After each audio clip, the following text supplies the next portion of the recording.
Já estamos de volta com o nosso programa, a nossa entrevistada, Bel Mesquita.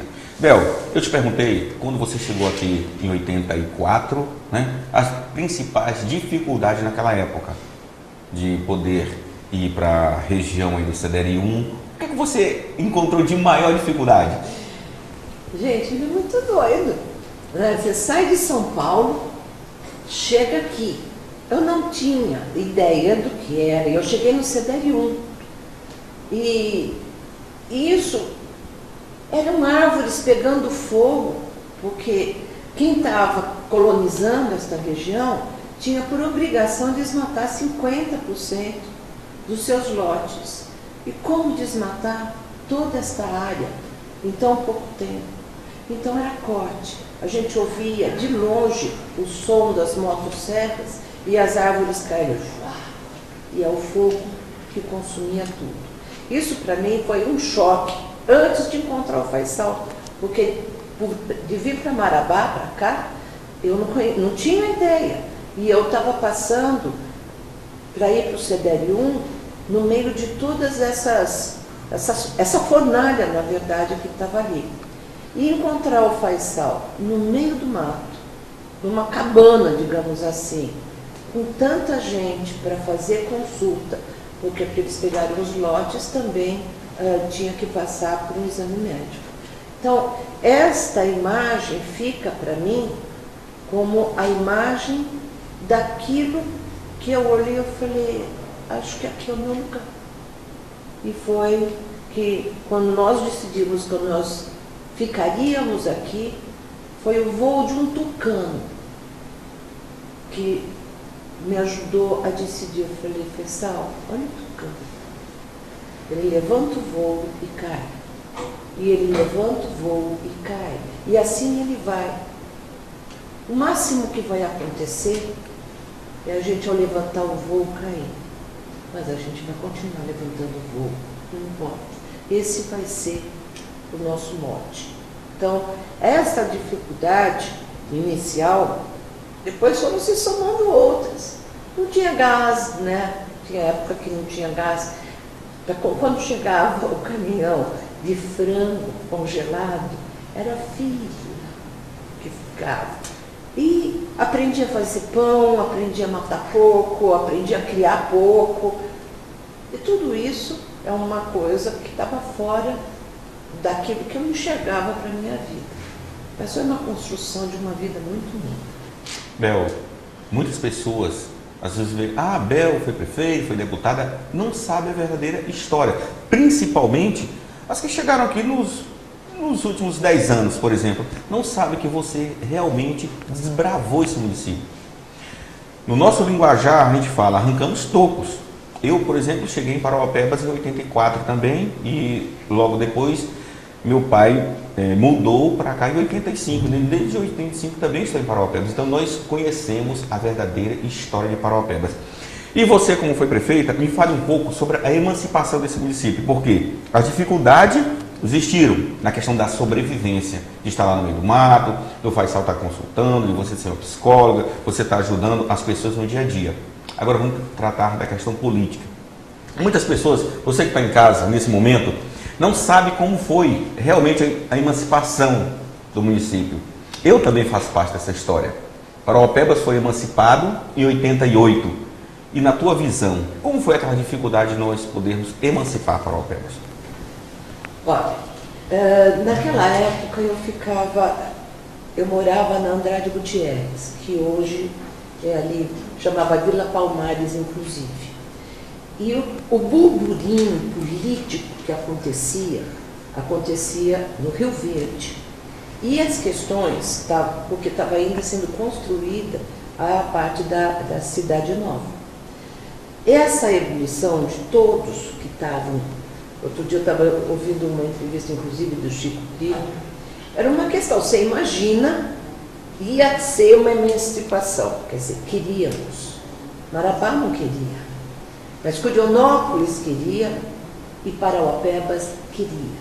Parauapebas ainda tinha o CDR2, que hoje é Canaã, e Água Azul. Né? Pela divisão de território, ainda tinha os grupos dessas duas comunidades que já existiam naquela época. Então, a discussão não foi uma discussão pequena. A única coisa que sabíamos é que a emancipação teríamos que deixar de lado as divisões políticas internas. Nós tínhamos que votar pela emancipação junto com Curionópolis e junto Paraupebas e Curionópolis. Depois eu fiquei sabendo que nós conseguimos isso para ter, inclusive, o dia da votação, é que os votos de Curionópolis e Parauapebas, que tinha Água Azul e ainda tinha CDL 2, que é Canaã, poderia dar a vitória para o futuro prefeito de Marabá, se por um acaso não houvesse o plebiscito. Então, o que eu mais achei interessante disso é que todas as correntes tiveram que se reunir mesmo para poder ganhar o plebiscito, entendeu? E poder então fazer a separação de Marabá, Parauapebas, Curionópolis e os dois outros municípios que se emanciparam de Parauapebas. Esta briga interna foi depois, quando foi para fazer a primeira eleição.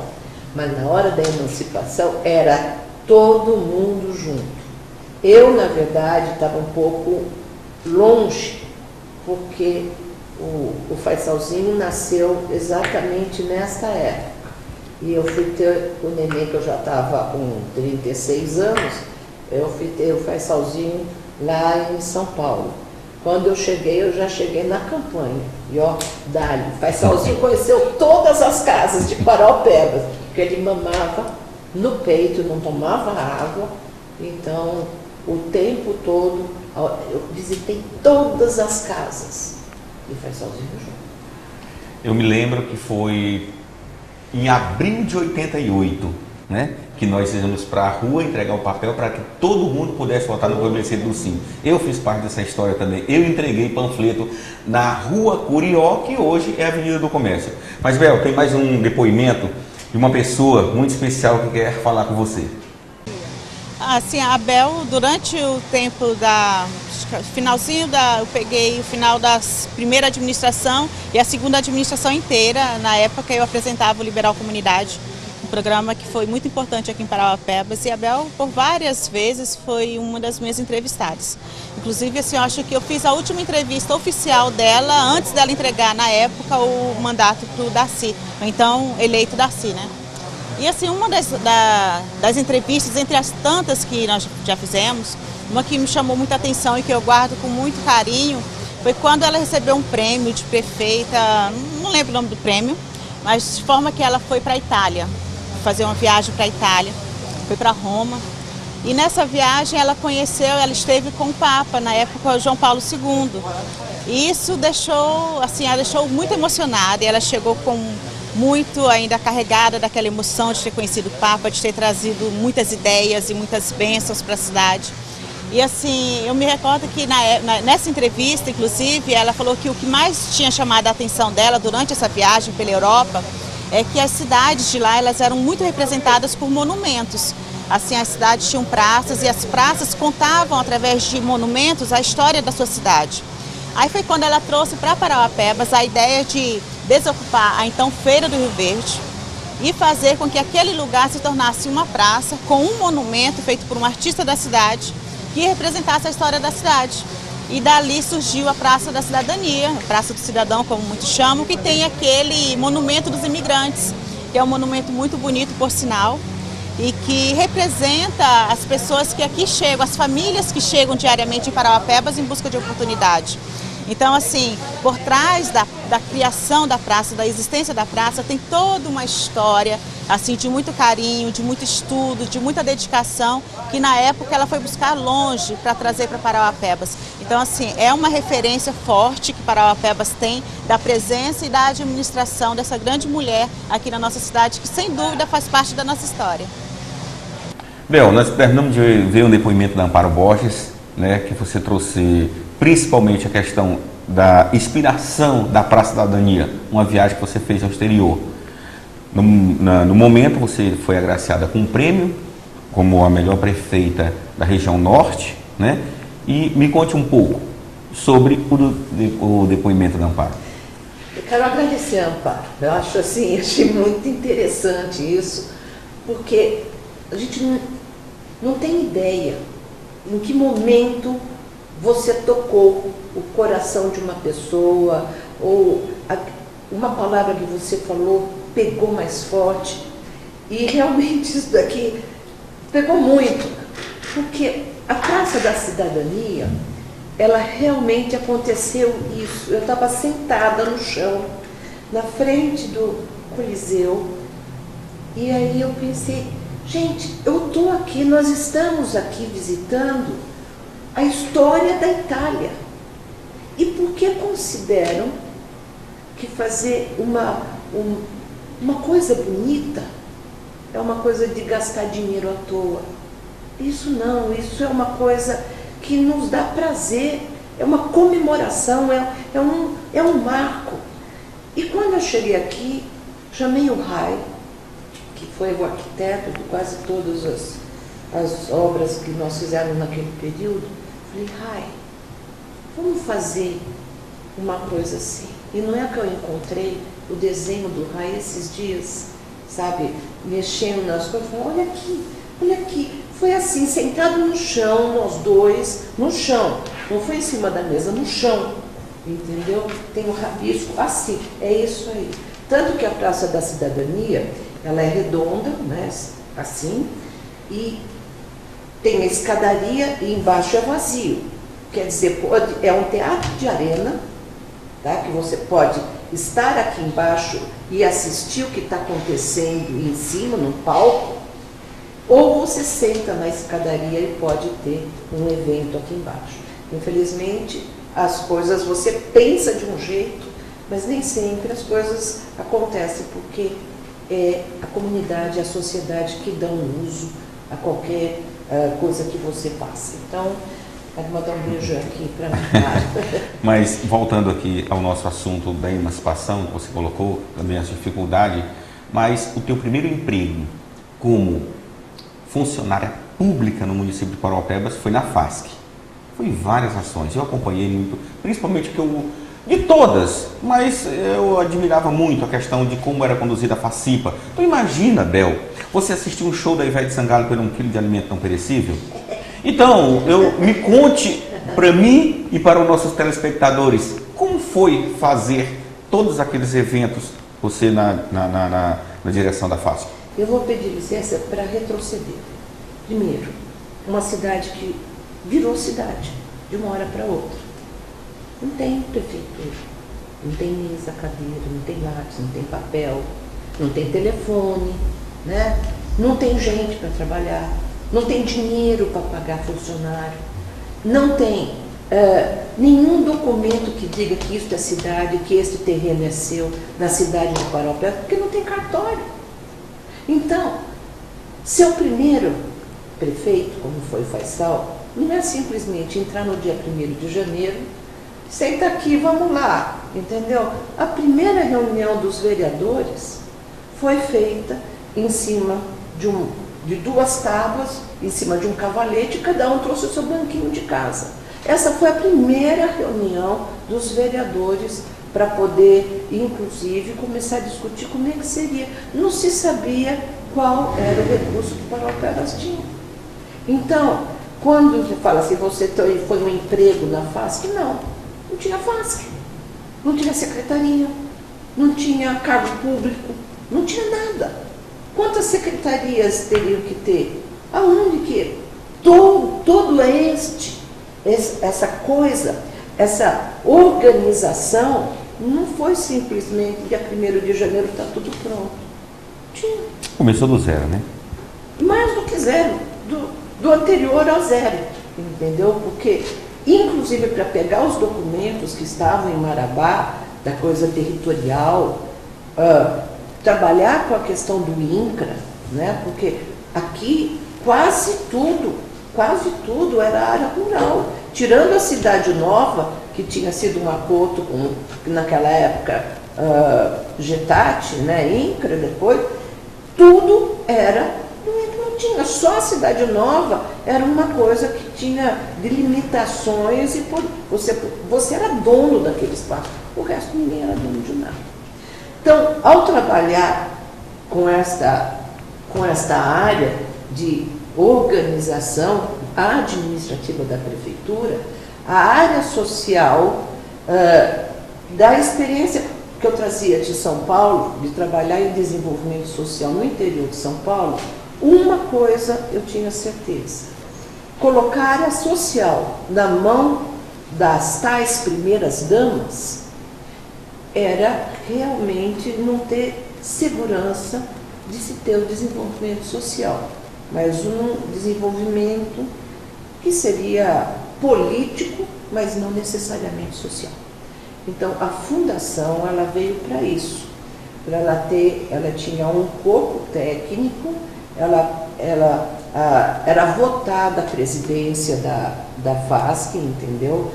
Porque eu sabia que um dia eu não estaria mais na presidência da FASC, mas eu precisava deixar organizada a área social, porque a área social não é simplesmente entrega de uma cesta básica ou comprar remédio. A área social significava, inclusive, trazer a formação da união.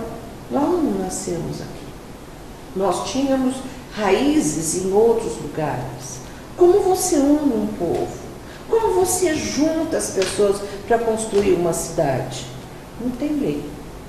A única lei que existe para isso é mão na mão, olho no olho e vamos junto. Então, a ação social foi desenvolvida com este plano. E daí vieram todas as festividades. A FACIPA nasceu da Feira da Amizade. Foi a primeira ação social que nós fizemos, e cada entidade que já existia naquela época, que tinha a Fatinha, tinha a Graça, tinha uma série, a Damas da Fraternidade, todas elas fizeram as suas barraquinhas para vender comida. E com vender comida, vender avental, que fizesse todo o artesanato. Com dinheiro arrecadado, ajudaria as entidades. E aí foi que começou todo esse movimento. A primeira foi tão pequenininha, e foi o mais incrível de tudo, é que não tinha dinheiro nem para mandar fazer onde ia acontecer a festinha, com todas aquelas choupanas, não tinha. Porque o Hélio Gueiros, que era o governador, tinha brigado com o Faisal e falou: eu não vou mandar o IUM na época, que eram os royalties, porque não tinha lei que definia que aquele dinheiro pertencia à cidade mineradora, seja lá qual fosse. O governador mandava se quisesse ou não. Lá fui eu para conversar com o Hélio Gueiros, entendeu? O governador manda o dinheiro aqui para Alpebas, né? Nós estamos precisando, a situação está difícil, parará. No fim, ele autorizou a transferência. De manhã, eu cheguei à tarde, e é daí que começaram realmente a fazer toda a festinha. Eram 6,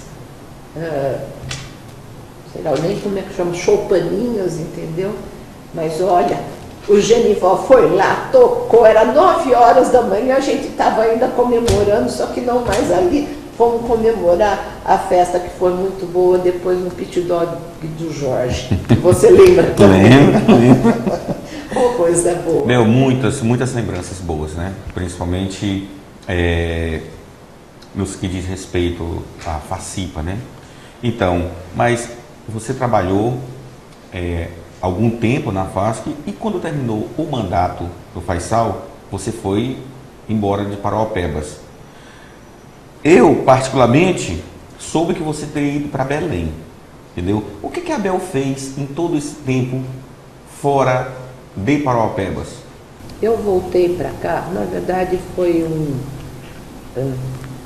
É difícil falar, mas foi uma questão de casal, inclusive. E aí, eu fui para Belém e voltei para cá 2 anos depois. Agora, em Belém, Creuza também foi para lá, porque ela trabalhou na época do Chico, das cortinas também, mas depois houve um desentendimento, ela foi para lá, ela foi trabalhar no governo do estado, que a eleição do Almir Gabriel, e eu voltei para cá. Foi quando daí houve a questão, depois de um ano, das novas eleições, né, para prefeito. O Faisal teve um documento contestado, mas adquiriu o direito de participar da eleição. E todos sabiam que no impedimento eu iria substituir.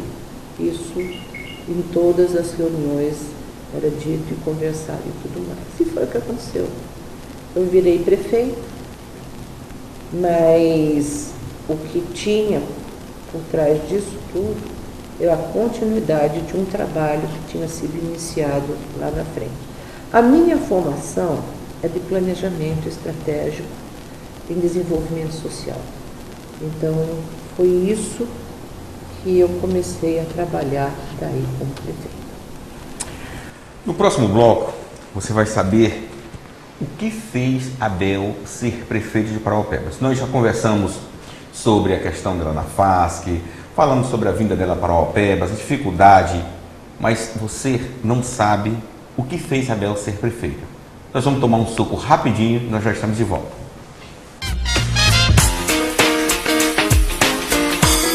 Não fique mais em dúvida. Se você quer uma vida boa, então venha morar nas Chácaras Santa Cruz, um lugar paradisíaco em meio à natureza, com igarapés de águas cristalinas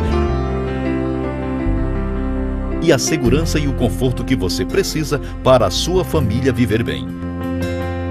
Chácara Santa Cruz, apenas 30 minutos da cidade, com direção ao projeto Salobo. Venha você também fazer parte desse paraíso habitacional.